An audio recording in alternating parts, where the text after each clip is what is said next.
As a wife అమ్మాయిలకి ఏం కావాలా, మనకేం కావాలి ఉంటుంది పెద్దగా.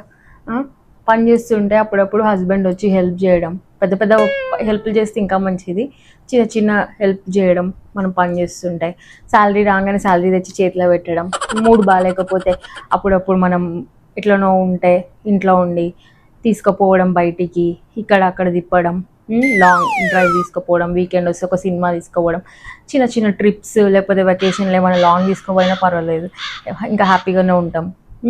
ఎప్పుడన్నా వంట చేయాలనిపించకపోతే బయటికి వెళ్ళి ఏదైనా మంచి మంచి రెస్టారెంట్స్లో లేకపోతే కొత్త కొత్త రెస్టారెంట్స్లో ఫుడ్ తినిపించడం.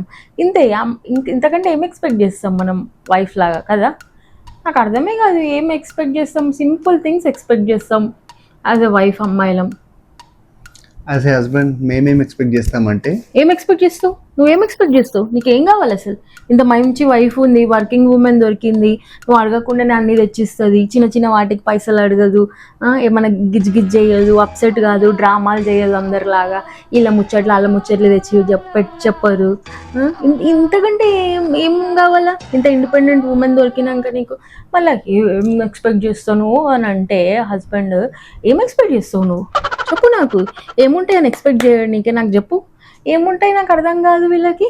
మళ్ళీ అన్నీ ఉన్నాక కూడా నాకు ఇట్లుండాలి అట్లుండాలి, అది కావాలి ఇది కావాలి. అసలు ఎంత థ్యాంక్లెస్ పర్సన్, అసలు ఎంత థ్యాంక్లెస్ పర్సన్ నాకు రాదు. నువ్వు మొగుళ్ళంతా ఇట్లనన్నా లేకపోతే నువ్వు ఇట్లనా? ఎంత థ్యాంక్లెస్ ఉంటారు. ఇది అది అది ఎక్స్పెక్టేషన్స్ ఎక్కువ ఉంటాయి వీళ్ళకి, అసలు అర్థమే కాదు.